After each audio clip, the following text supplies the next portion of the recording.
Praise the Lord church. Good evening, शुभ सायंकाळ. पुन्हा एकदा तुमच्या सर्वांचं आज या बायबल स्टडी शास्त्राभ्यासामध्ये मी तुमचं स्वागत करतो प्रियांनो. आणि मी अपेक्षा करतो, मी विश्वास धरतो की तुम्ही सर्व आशीर्वादित आहात, देवाच्या सामर्थ्यशाली कृपेमध्ये आहात तुम्ही. प्रियांनो, ही वेळ आहे आपण बायबल स्टडीमध्ये जाणार आहोत. आणि मागच्या सत्रामध्ये आपण दानिएलाचं पुस्तक 2रा अध्याय याच्यामधून नबुकदनेस्सर राजा याच्या स्वप्नाच्या दृष्टांताविषयी शिकलो होतो प्रियांनो. आणि या 2ऱ्या सत्रामध्ये देखील याच विषयावर आपण शिकणार आहोत प्रियांनो. नबुकदनेस्सर राजा आणि त्याचं स्वप्न, त्याच्या दृष्टांत याविषयी. आणि प्रियांनो, देवाचं वचन आम्हाला हे सांगतं की त्याच्या वचनाने भोळ्यास ज्ञान प्राप्त होते आणि हे ज्ञान आम्हाला जगण्याकरता कृपा पुरवतो प्रियांनो. आणि प्रियांनो, हे देवाचं वचनच आहे की त्याचं ज्ञान ते आम्हाला देतं, त्याच्या वचनाचं प्रकटीकरण आम्हाला तो देतो प्रियांनो. आणि मी विश्वास करतो प्रियांनो, अपेक्षेने बसा, विश्वासाने बसा. देवबाप आज तुमच्याशी बोलणार आहे प्रियांनो. आणि या बायबल स्टडीमध्ये जाण्या अगोदर आपण एक छोटीशी प्रार्थना करूया प्रियांनो. स्वर्गीय पित्या प्रभू येशू, आम्ही तुझी स्तुती करतो, तुझा धन्यवाद करतो या सायंकाळच्या वेळेसाठी पित्या परमेश्वरा. प्रभू, या यूट्यूबच्या चॅनलवर तू आम्हाला सर्वांना एकत्रित केलंस, त्याबद्दल आम्ही तुझी स्तुती करतो, तुझा धन्यवाद करतो प्रभू. आणि प्रभू, आज आम्ही मागतो तुझं वचन आमच्यापर्यंत येत असताना प्रभू, आज आम्ही विशेष करून प्रार्थना करतो प्रभू, आमच्या अंतःकरणाची दारे तू उघड, आमचे अंतचक्षु तू उघड पित्या परमेश्वरा, आमचे तू कान उघड पित्या परमेश्वरा, समजणारं मन, समजणारं अंतःकरण तू आम्हाला दे पित्या परमेश्वरा. आणि प्रभू, या वचनाद्वारे आलेल्या या शिक्षणाद्वारे प्रभू, तुम्हा प्रत्येकाचं जीवन तू आशीर्वादित करतोस, बलवान करतोस, त्याबद्दल आम्ही तुझी स्तुती करतो आणि तुझा धन्यवाद करतो राजा. येशूच्या नावात मागतो पित्या, तो ऐक, आमेन. आणि प्रियांनो, ही वेळ घेऊया. आपल्यामध्ये पास्टर सुधीर साबळे आहेत, का नाही ते पुढे येत असताना देवाच्या वचनासाठी आणि त्यांच्यासाठी आपण टाळ्या वाजवून देवाचा धन्यवाद करूया. थँक्यू. प्रियांनो, आजच्या ह्या सायंकाळी परत एकदा तुम्हा सर्वांचं स्वागत आहे. आपण नबुकदनेस्सराचं स्वप्नाचा अभ्यास करत आहोत. दानिएलच्या पुस्तकामध्ये आपल्याला ते स्वप्न पाहायला मिळतं. आता नबुकदनेस्सर म्हटलं की बऱ्याच वेळा आपल्याला असं वाटलं की तो अँटी क्राइस्ट आहे किंवा ख्रिस्त विरोधी आहे. पण ज्यावेळेस मी ह्याबद्दल वाचत होतो तर देव परमेश्वराला ज्यावेळेस आम्हा सांगती बोलायचं होतं त्यावेळेस देव परमेश्वराने त्या नबुकदनेस्सर राजाचा वापर केला, त्याच्या स्वप्नाचा वापर केला. आणि मागच्या वेळेस आपण पाहिलं की जे स्वप्न त्याला पडलं, असं दानिएलाने त्याला सांगितलं की शेवटच्या काळात काय होणार आहे ह्याविषयी देवाने तुला सांगितलेलं आहे. Praise the Lord. प्रियांनो, परमेश्वर कोणाचाही वापर करून घेऊ शकतो. लक्षात ठेवा, जगामध्ये बऱ्याच लोकांना असं वाटत असेल की नाही, परमेश्वर याचा वापर करणार नाही. त्याचा देव परमेश्वर जेव्हा एखाद्याचा वापर करतो तो कुठल्याही परिस्थितीचा, कुठल्याही राजाचा वापर करतो. आणि ती गोष्ट आपण पाहिली की नबुकदनेस्सर राजाला स्वप्न पडलं आणि त्याने तिथलच्या ज्ञानी भविष्य व्यक्ती जे त्याच्याकडे लोक होते, विशेष करून जे लोक होते त्यांनी नेमले होते. कशाला? ह्यासाठी की ते लोक त्याला मार्गदर्शन करतील. थोडक्यामध्ये ते लोक आत्मिक जगामध्ये, म्हणजे त्याला माहीत होतं की बाबा हे मी जरी राजा आहे पण त्या ठिकाणी मला काही लोकांची मदत आहे की ज्यांना आत्मिक जग माहीत असेल. पण ते ज्ञानी अजून जे कोणी भविष्यवक्ते जे होते ते म्हटले की राजा, हे सर्वसाधारण कोणाला समजणारी गोष्ट नाही आहे. हे जोपर्यंत देवाशिवाय दुसरं कोणाला समजणार नाही. पण देवाची स्तुती असो प्रियांनो की देवाने, त्या परमेश्वराने दानिएलला ती गोष्ट दाखवली. आणि मग ती स्टोरी तुम्हाला माहिती आहे. दानिएल म्हटलं काळजी करू नका. दानिएल गेला, आपल्या मित्रांना सांगितलं की माझ्यासाठी प्रार्थना करा. त्या रात्री देवाने त्याला तो दृष्टांत दाखवला, राजाचं स्वप्न दाखवलं. तेवढंच नव्हे तर स्वप्नाचा अर्थ देखील सांगितला. आणि मग त्यांनी सांगितलं की राजा, तू एक पुतळा पाहिला आणि तो पुतळा तो कसा होता? तेजस्वी पुतळा होता. त्याचं मस्तक जे होतं ते सोन्याचं होतं, मस्तकाखाली नंतर चांदीचं त्याचं जे छाती होती, त्यानंतर कमरेपासून खालपर्यंत पितळेचं होतं, त्यानंतर मांडीपासून खालचा भाग हा लोखंडाचा होता आणि त्याचे पायाचे जे गोष्टी आहेत ह्या लोखंड आणि चिखल किंवा माती, आयर्न अँड क्ले ह्याचं मिश्रण ते होतं. जर तुम्ही याचा अभ्यास केला तर मागच्या वेळेस आपण पाहिलं की त्यांनी सांगितलं, राजा तू म्हणजे ते सोन्याचं शिर आहेस, तू मस्तक आहेस आणि तुझ्यापासून जे राज्य येणार आहे त्या राज्याबद्दल त्या ठिकाणी त्या पुतळ्याबद्दल त्यांनी सांगितलं. मग तुझ्यानंतर कमी दर्जाचा राज जाईल. आणि मग तुम्ही जर पाहिलं, सोनं हे मौल्यवान आहे, चांदी त्याच्यापेक्षा कमी मौल्यवान आहे, पितळ किंवा तांब त्यापेक्षा कमी मौल्यवान आहे, नंतर लोखंड त्यापेक्षा कमी मौल्यवान आहे. आणि मग मिश्र जे काही लोखंड आणि माती किंवा चिकन माती असा शब्द वापरलेला आहे, त्याचं जे मिश्रण आहे हे देखील, आणि ते शक्यच नाही आहे प्रियानं, लोखंड कधीच मिश्रण होत नाही, कधीच ते मिक्स होत नाही कशासह देखील. आणि ती गोष्ट आम्हाला त्या ठिकाणी पाहायला मिळते. आता आपण आज जे पाहणार आहोत, मागच्या वेळेस मी तुम्हाला सांगितलं की हे जे काही राज्य आहेत, की बाबेलचं राज्य आहे, बाबेलच्या राज्यानंतर आपण पाहिलं की मेदी पर्शियाचं राज्य आलं, त्यानंतर आपण पाहिलं की रोमन्सचं राज्य आलं, वेगवेगळे राज्य, रोमी सरकार आलं, वेगवेगळे राज्य. आपण मागच्या वेळेस त्याबद्दल आपण अभ्यास केलेला आहे की ते जे राज्य आहेत वेगवेगळे राज्य आहे. मग नंतर पितळेचं जे राज्य आहे ते ग्रीसचं राज्य आपण पाहिलं, जे लोखंडाचं ते रोमचं राज्य पाहिलेलं. त्यानंतर जे 10 आहेत प्रियांनो, त्याच्याबद्दल वेगवेगळे मतं आहेत वेगळ्यांचे, पण ते युरोपमध्ये असलेले वेगवेगळे 10 राज्य त्याच्याबद्दल आलेलं आहे. पण तिथंच तो स्वप्न थांबत नाही आहे.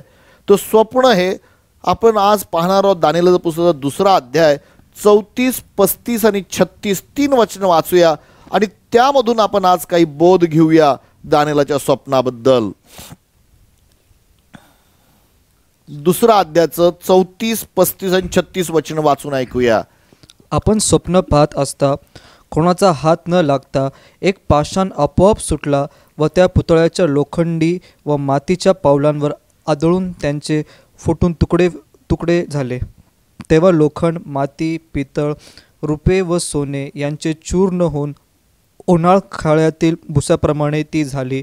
वाऱ्याने ती उधळून गेली, त्यांचा मागमूस राहिला नाही. त्या पुतळ्यावर आदळलेल्या पाषाणाचा एक मोठा पर्वत होऊन त्याने सर्व पृथ्वी व्यापली. हेच आपले स्वप्न.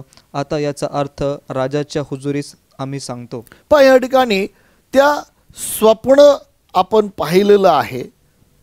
त्या स्वप्न दानिएलने त्याला सांगितलं की असं झालेलं आहे राजा, की हात न लागता एक खडकामधून एक दगड बाहेर पडला.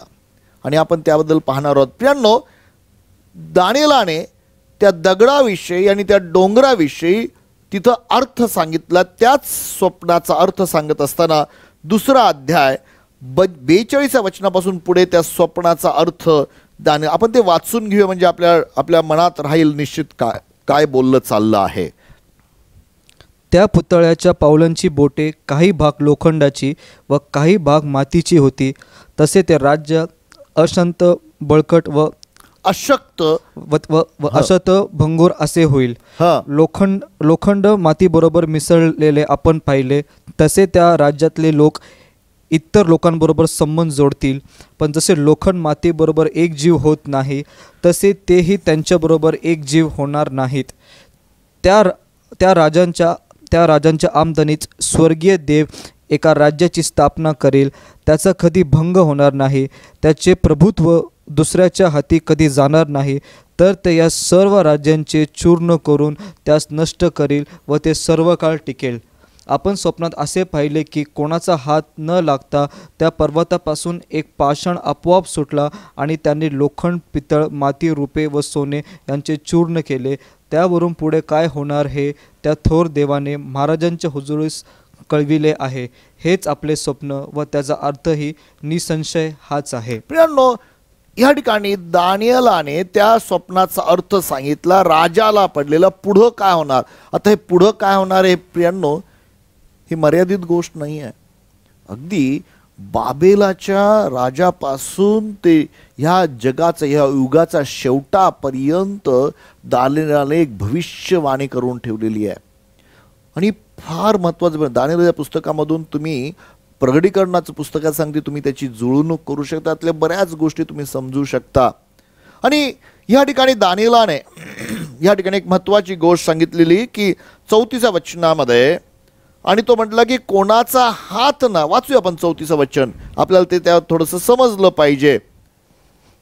आपण स्वप्न पाहत असता कोणाचा हात न लागता, कोणाचाही हात न लागता एक पाषाण आपोआप सुटला व त्या पुतळ्याच्या लोखंडी व मातीच्या पावलांवर आदळून त्यांचे फुटून तुकडे तुकडे झाले. आता या ठिकाणी त्यांनी एक वक्तव्य केलेलं आहे की एक पाषाण अचानक सुटला. ॲक्च्युली मूळ भाषांतरात म्हटलं a stone was cut out. एक धोंडा त्या दगडामधून कापून बाहेर आला, कोणाचाही हात न लागता. कोणी देखील त्याला तयार केलं नाही. कुठल्या मानवाने त्या धोंड्याला तयार केलं नाही आहे. ती काही एखादी अशी मूर्ती नव्हती की घ्या ह्या दगडातून आपण आता मूर्ती तयार, तसं नाही आहे. कोणाचाही हात न लागता त्या मोठ्या पाषाणामधून एक धोंडा बाहेर आला. आणि मला इच्छा आहे तुम्ही हे समजून घ्या प्रियांनो, परमेश्वराचं जे कार्य आहे हे कार्य असंच आहे. हे मानवाच्या शक्तीने होत नाही. मानवाच्या, आता आम्ही विचार करतो दगडातून कट आउट करायचं, कापायचं म्हणजे कुठल्या तरी माणसाने त्याला तोडायला पाहिजे. नाही नाही, हे देवाचं काम आहे. खुद्द देव परमेश्वर स्वतः खाली उतरून आला प्रियांनो. हे मानवाचे विचार नाही आहेत, मानवाची क्षमता नाही आहे, हे देवाचं काम आहे. देवाने हे त्याच्या आत्म्याद्वारे केलेलं काम आहे. आणि त्या धोंड्याबद्दल आपण आज थोड्याशा काही गोष्टी समजल्या पाहिजेत, समजून घ्यायला पाहिजे. हा जो पर्वत आहे, पर्वत प्रियांनो, हे पर्वत हे राष्ट्र आहेत. ओके, त्याबद्दल आपण काही गोष्टी येणार, त्याला राज्य म्हणता येईल. ज्यावेळेस जकर्याने एक भविष्यवाणी केली, जकर्याच्या पुस्तकामध्ये तुम्ही गेलात, हे भविष्याचं पुस्तक आहे, संदेश ग्रंथाचं पुस्तक आहे, जकर्याचं पुस्तक, याचा 4था अध्याय. आम्हाला ती स्टोरी माहीत आहे ना का, त्या ठिकाणी म्हटलेलं आहे बलाने नव्हे पराक्रमाने माझ्या आत्म्याने कार्यसिद्धीस होईल असं म्हटलेलं आहे. जकर्याचं पुस्तक, याचा 4था अध्याय, आणि त्यातलं आपण 7वं वचन वाचणार आहोत. ओके, जकर्या हे मलाकीच्या पुस्तकाच्या अगोदरचं पुस्तक आहे. आपण वाचूया 4th 7वं वचन. हे महान पर्वता तू काय आहेस. पहा, समजून घ्या, हे महान पर्वता, जकर्या भविष्यवाणी करते. पर्वत हे राज्य आहे. बर, तू काय आहेस. जरुबाबेला पुढे तू सपाट मैदान होशील व तो त्यावर अनुग्रह असा गजर करीत कोनशिला पुढं आणील. आता एक गोष्ट लक्षात ठेवा प्रियांनो, हे जरुबाबेल हा जो आहे हा त्या ठिकाणी मंदिर बांधण्यासाठी गेला होता यरुशलेमामध्ये, आणि तिथं काही इस्रायलचं राज्य नव्हतं, राज्य कोणाचं तरी दुसऱ्यांचं होतं. ओके, आणि मग त्या राज्याकडून बरंचसं भय होतं, बऱ्याचशा गोष्टी होत्या, हे कसं घडेल, काय घडेल. वाचूया पुढे काय म्हटलेलं आहे. हा, मग परमेश्वराचे वचन मला प्राप्त झाले. परमेश्वराचं वचन मला आलं ते हे की जरुबाबेलाच्या हातांनी या मंदिराचा पाया घातला, त्याचेच हात ते बांधवायचे पुरे करीतील. 7वं वचन वाचताय का तुम्ही. हा, वाचा. जरुबाबेलाच्या हातांनी या मंदिराचा पाया घातला, त्याचेच हात ते बांधवायचे पुरे करीतील व सेनाधीश परमेश्वराने मला तुम्हाकडे पाठविले आहे हे तू समजशील. तर कार्याच्या अल्प आरंभाचा दिवस कोणी तुच्छ मानितो काय. ते 60 डोळे जरुबाबेलाच्या हातातील ओळंबा आनंदाने पाहतील. ते परमेश्वराचे डोळे जगभर फिरत असतात. ॲक्च्युली त्या ठिकाणी एक वचन असं म्हटलेलं आहे की, किती वचन वाचलं दादा तू. 4था अध्यायाचं 7वं वचन वाचलंयस का. त्या ठिकाणी 4थं वचन पण वाचा बरं, काय म्हटलेलं आहे. तेव्हा मजबरोबर भाषण करणाऱ्या दिव्यदूताला मी विचारले, माझ्या प्रभू हे काय आहेत. तुम्ही 7वं वचन माझ्याजवळ जे आहे ते थोडं वेगळं आहे. जकर्याचं पुस्तक 4th 7वं वचन मी वाचतो तुमच्यासाठी परत एकदा. मी वाचतो बरं काय, की कारण तुम्ही जे वाचलं मला असं वेगळं काहीतरी वाटलेलं आहे. या ठिकाणी असं लिहिलं आहे, अरे मोठ्या पर्वता तू कोण आहेस. तू जरुबाबेला पुढे सपाट भूमी होशील. तो याला कृपा असा हर्षनाद करीत माथ्याचा डोंडा बाहेर आणेल. काय म्हटलेलं आहे. माथ्याचा धोंडा बाहेर आणेल. दानियेलाने नबुकदनेला सांगितलं की एक धोंडा कोणीही न कापता, असंच आहे का 7वं वचन का वेगळं होतं तुमच्या भाषांतरामध्ये? वेगळं भाषांतर आहे. ओके, पण ह्या माझ्या रमाबाईच्या भाषेत असं म्हटलेलं आहे, माथ्याचा धोंडा बाहेर आणेल. काय भाषांतर वेगळं काय लिहिलं तिथं 7वं वचन? हे महान पर्वता, तू काय आहेस? जरुबाबेला पुढे तू सपाट मैदान होशील व तो त्यावर अनुग्रह असा गजर करीत कोण शिला पुढे आणील. कोण शिला पुढे, असं कोण शिला पुढे आणील असं म्हटलेलं. कोण शिला देखील बायबलमध्ये वापरलेला आहे. पण माथ्याचा धोंडा म्हणजे वरील धोंडा तो आहे तो बाहेर आणील. कोणी हात न लावता एक धोंडा कापला गेला आणि तो पडला. आणि प्रियानो, ह्या धोंड्याविषयी आम्हाला खूप काही पवित्र शास्त्रात वाचायला मिळतं.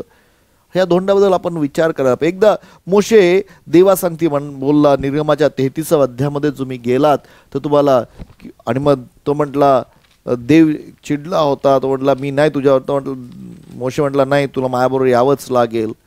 जर तू येत नसेल तर मी इथून पावलं पुढं टाकणार नाही. ती सर्व स्टोरी आपल्याला माहिती आहे.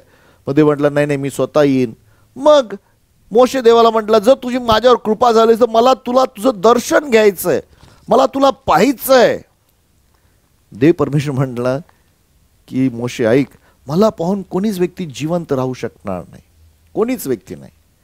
पण निर्गमाच्या 33व्या अध्यायाच्या 21व्या वचनामध्ये, ॲक्च्युली ही स्टोरी पूर्ण तुम्हाला 17 ते 23 वचनामध्ये वाचायला मिळेल. पण 21वं वचन आपण वाचूया काय म्हणतं त्या ठिकाणी. परमेश्वर म्हणाला, मज जवळ एक जागा आहे, पण माझ्याजवळ एक जागा आहे. बर, येथे या खडकावर उभा राहा. तू ह्या खडकावर उभा राहा.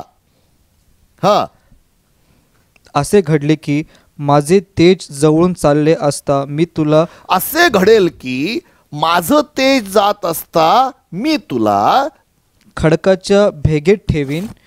मी निघून जाईपर्यंत आपल्या हाताने तुला झाकीन.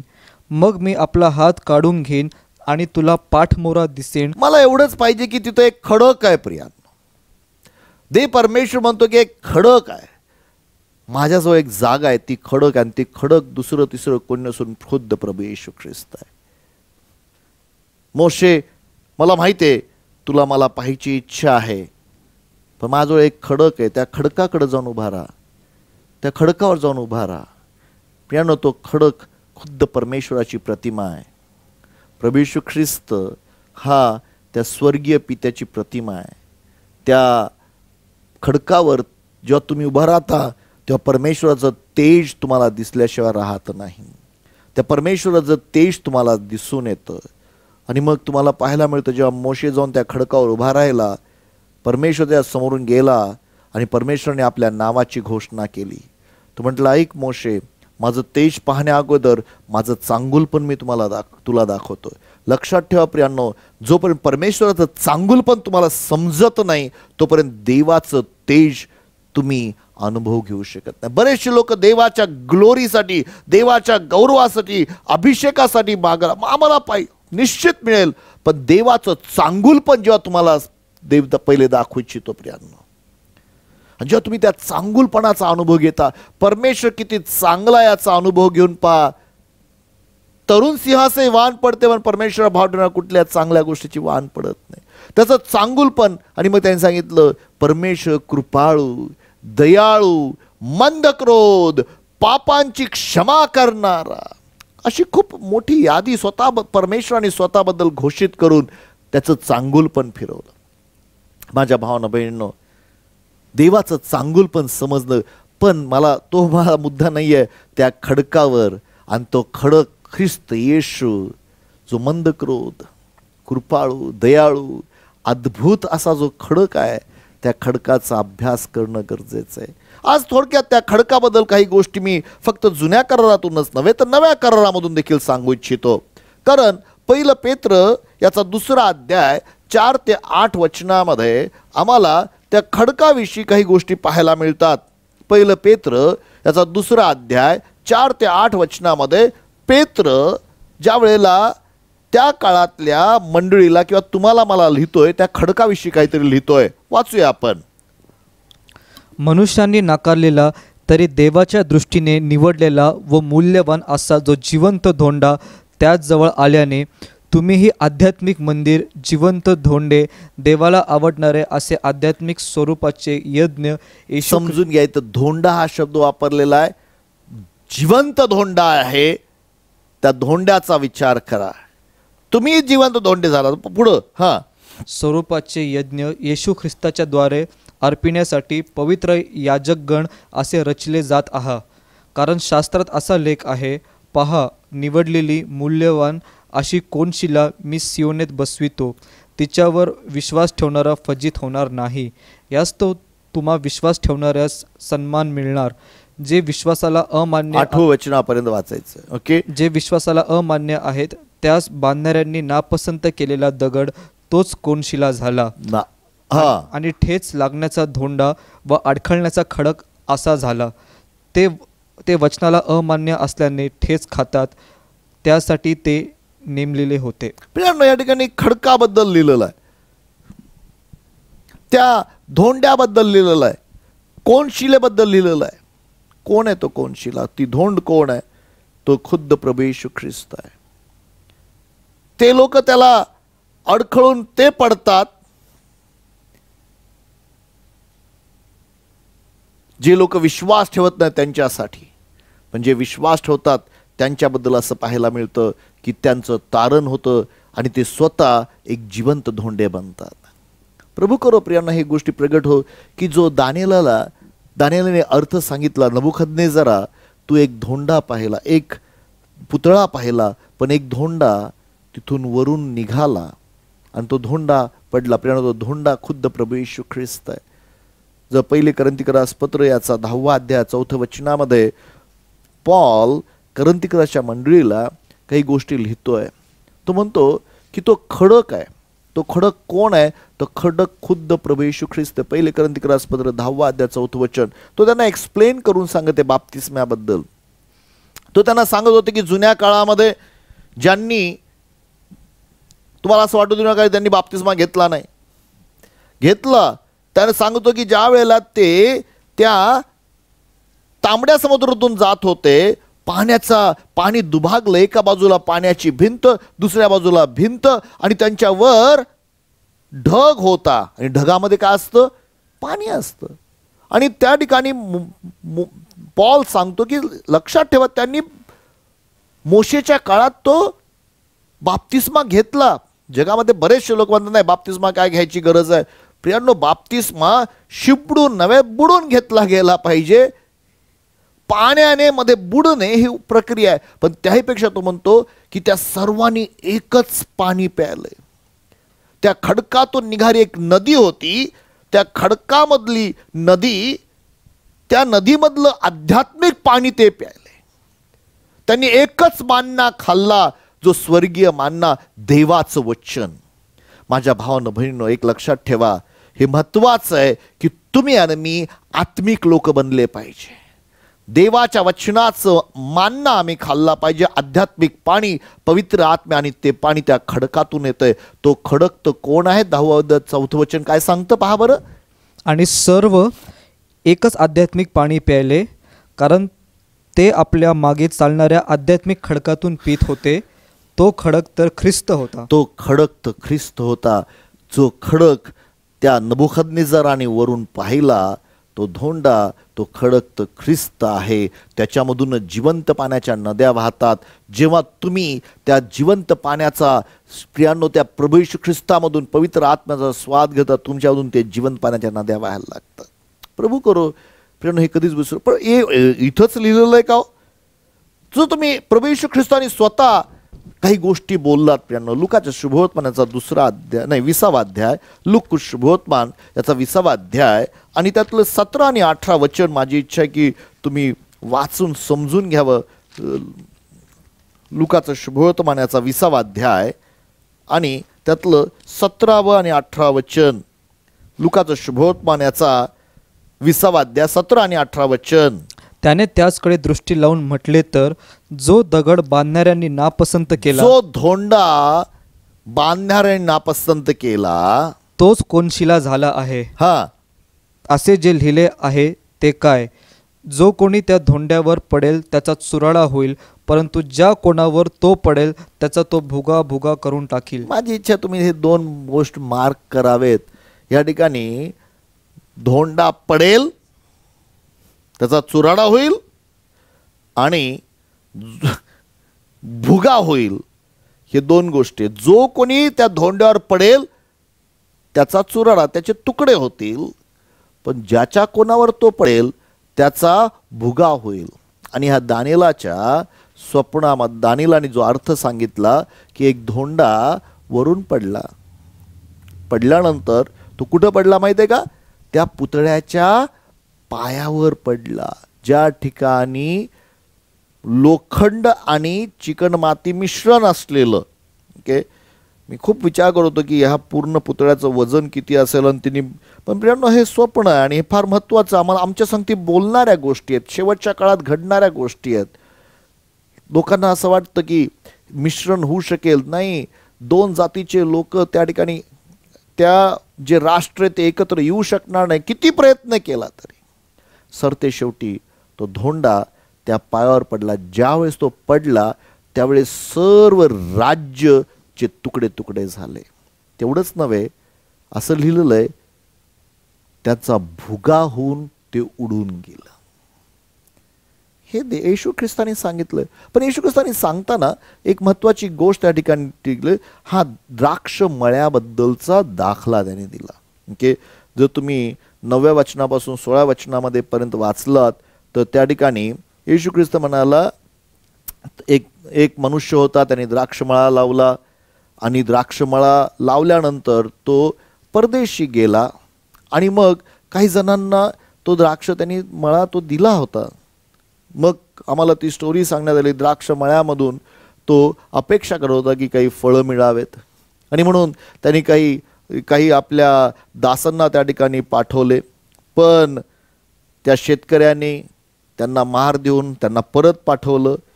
मग दुसऱ्या दासांना पाठवलं, त्यांना देखील फटके देऊन रिकामे पाठवून दिले. मग तिसऱ्यांना पाठवलं, त्यांनाही घायल केलं. ओके, मग द्राक्षरसाच्या धन्याने काय केलं, आपल्या पुत्राला पाठवलं. आणि मग पुत्राला पाठवल्यानंतर त्याला वाटलं की बाबा त्याचा मान ते करतील, पण त्यांनी त्याचा मान केला नाही. उलट ते म्हटले, ह्याला पुत्राला मारलं म्हणजे हा आता याचं हे सगळी द्राक्षमळ आपलाच होऊन जाईल. ओके, हे आपणच त्याचे मालक बनू, ह्या पुत्राला मारून टाकू. ही त्याची योजना, सैतानाची योजना हीच होती.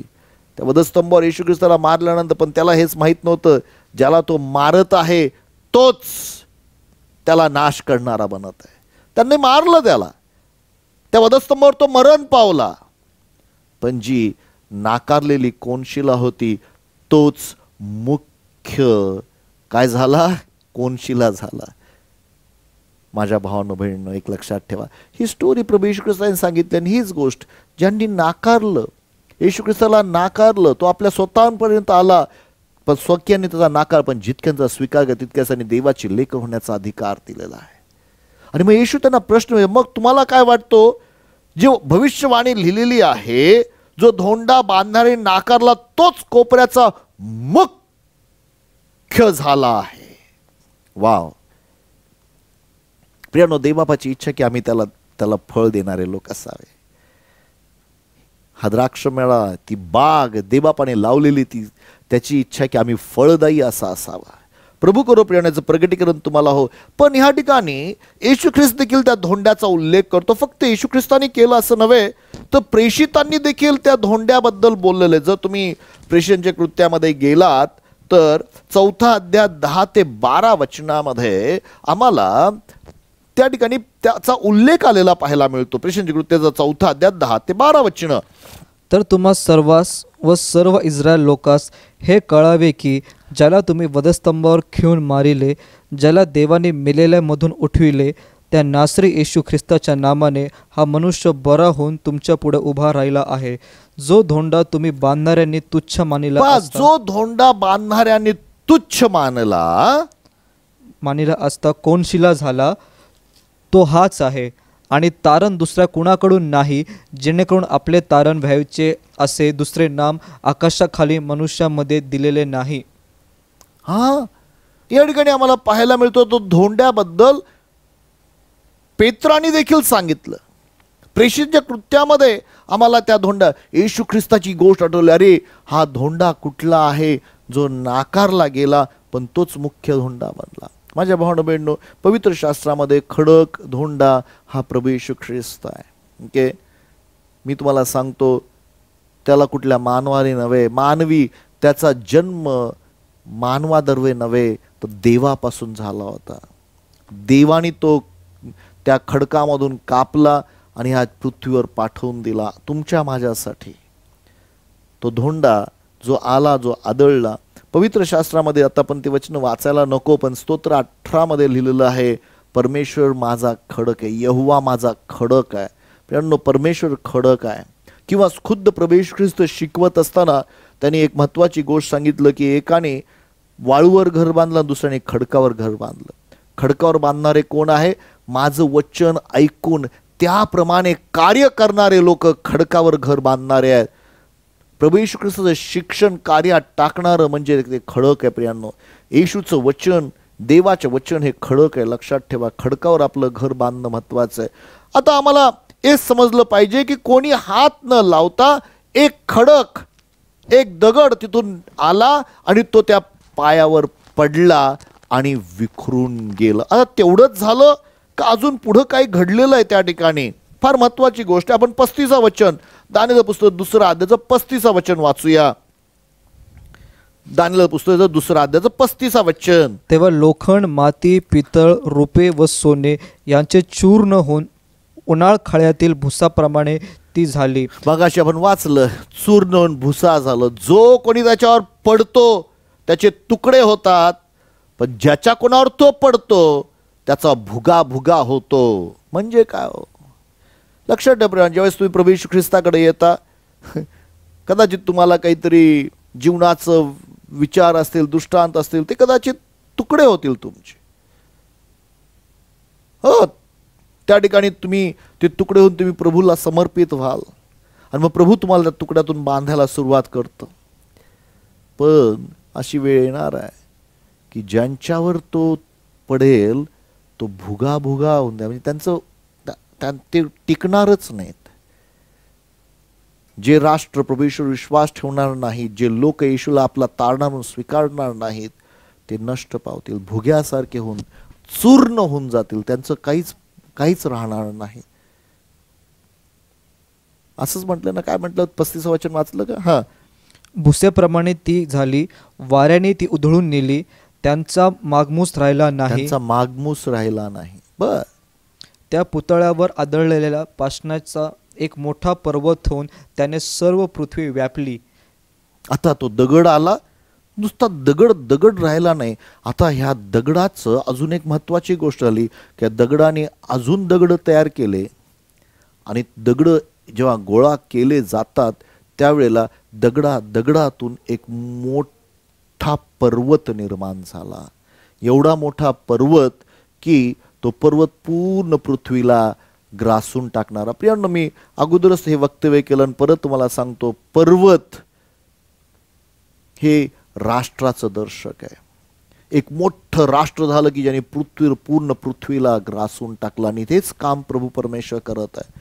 तो दगड प्रियांनो कोणाचा हात न लावता प्रभू येशू ख्रिस्त या जगामध्ये आला आणि त्याने आता तुम्ही असं समजू नका की राज्य आता तयार झालं. नाही, आम्हाला राज्याबद्दल, देवाच्या राज्याबद्दल खूप काही प्रार्थना करायला प्रभूने सांगितले. स्वतः प्रभू म्हटलं की ही अशी प्रार्थना, हे आमच्या सगळं पिता तुझे नाव पवित्र, तुझे राज्य येऊ. राज्य बाबेलाचं राज्य होतं, मग ग्रीसचं राज्य होतं, रोम, आम्ही ते पाहिलं ते राज्य. आता देवा तुझे राज्य येऊ, देवाचं राज्य. आणि येशू ख्रिस्त म्हणाला, मी ह्या ठिकाणी आलेलो आहे देवाचं राज्य स्थापन करायला आलेलो. आणि ह्या राज्याबद्दल तो आम्हाला उल्लेख पाहायला मिळतो. जो आपण त्या राज्याबद्दल थोडक्यात पाहून आपण संपूया प्रियांनो, कारण आपण धोंड्याबद्दल पाहिलं, पण आता पर्वताबद्दल पाहणार आहोत. हे निश्चित काय आणि कधी तयार होणार आहे. जर तुम्ही लुकाचा शुभवर्तमानाचा 10वा अध्याय आणि 8 ते 11 वचन वाचाल तर तुम्हाला त्या ठिकाणी राज्याबद्दल काही गोष्टी सांगितलेल्या पाहायला मिळतात. लुकाचं शुभवर्तमान 10वा अध्याय आणि 8 ते 11 वचन. लुक शुभवर्तमान याचा 10वा अध्याय 8 ते 11 वचन. कोणत्याही नगरात तुम्ही गेला आणि त्यांनी तुमचा स्वीकार केला तर जे तुम्हास वाढतील ते खा, त्या जे दुखणाईत असतील त्यास बरे करा व त्यास सांगा की देवाचे राज्य तुम्हाजवळ आले आहे. पहा, देवाचे राज्य तुमच्या जवळ आलेलं आहे. बरं, तुम्ही कोणत्याही नगरात गेला आणि त्यांनी तुम्हास स्वीकारले नाही तर त्यांच्या मार्गात बाहेर जाऊन असे म्हणा, आमच्या पायास लागलेली तुमच्या नगराची धूळ ती देखील तुमची तुम्हास झाडून टाकितो.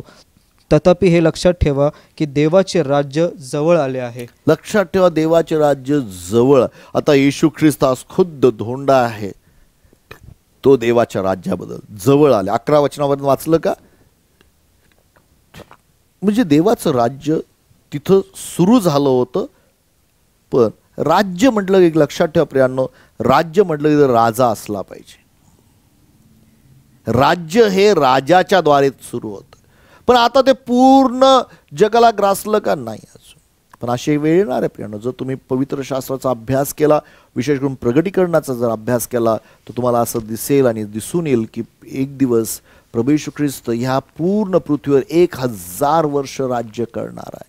ज्यावेळेस तो प्रभू येशू ख्रिस्त जगातले सर्व राष्ट्र राज्य नष्ट होणार आहेत आणि येशू ख्रिस्त हा पूर्ण पृथ्वीवर राज्य करणार आहे. 1000 वर्ष प्रियांनो सर्व लोक त्याच्या अधीन होणार आहेत. सर्व लोक. आणि त्यावेळेला तुम्ही आणि मी त्याच्याबरोबर राज्य करणार आहोत.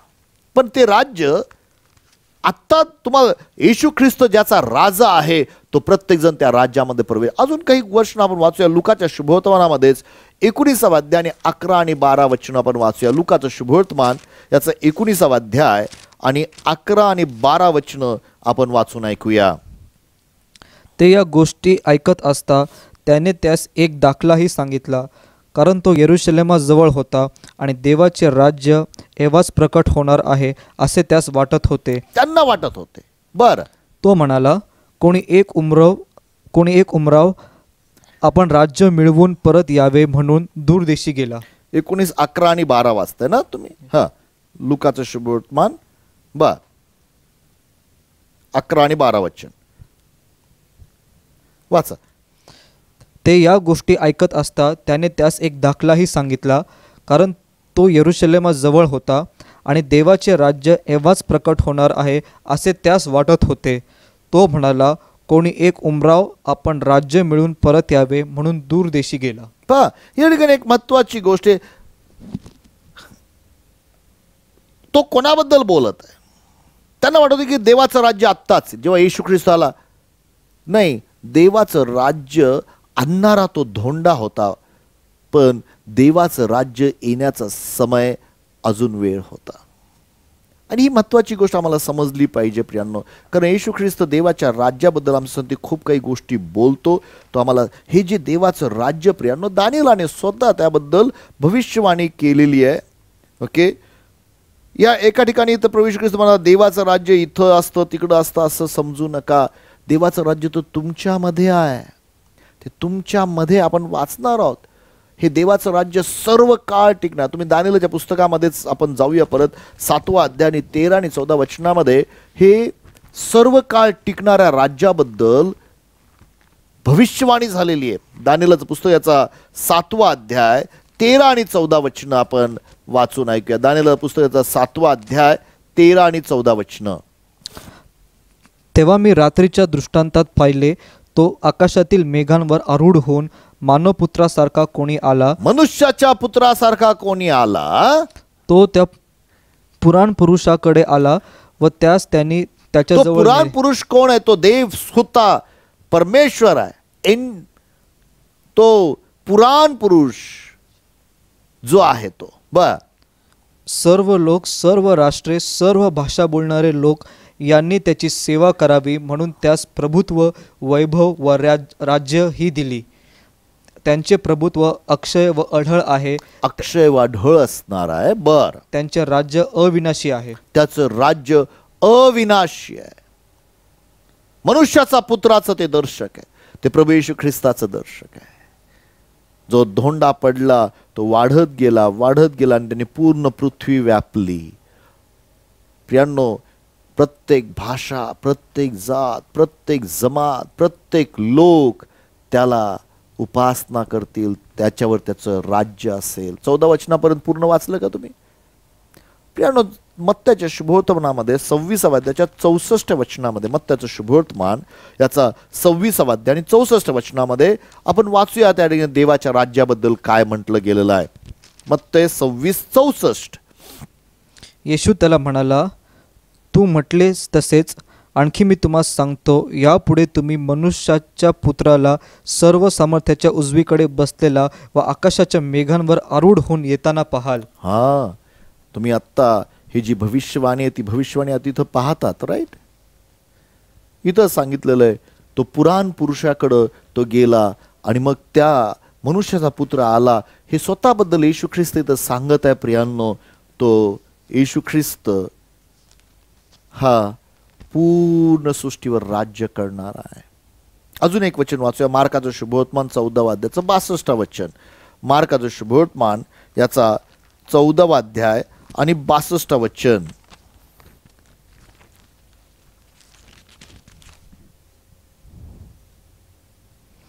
येशूने म्हटले, मी आहे आणि तुम्ही मनुष्याच्या पुत्राला सर्व सामर्थ्याच्या उजवीकडे बसलेला व आकाशाच्या मेघांसह येताना पाहाल. हे जे भविष्यवाणी आहे मनुष्याच्या पुत्र बद्दल प्रभू येशू ख्रिस्त सांगते, जे दानिएलाने त्या ठिकाणी त्या नबुकदनेस्सर राजाचा स्वप्नाचा अर्थ सांगितलेला आहे.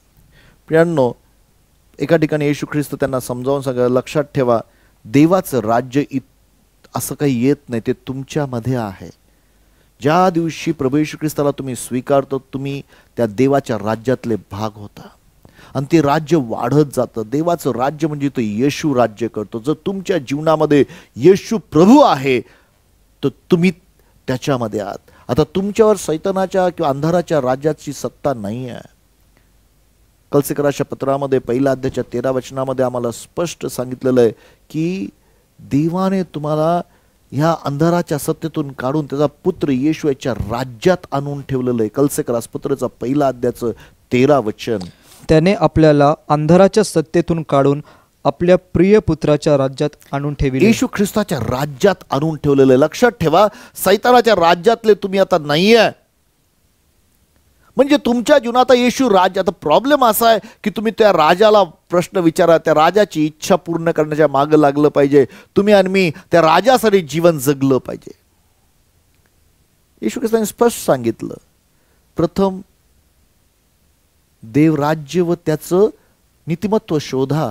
म्हणजे या सर्व गोष्टी तुम्हाला, देव राज्य हे महत्वाचं आहे.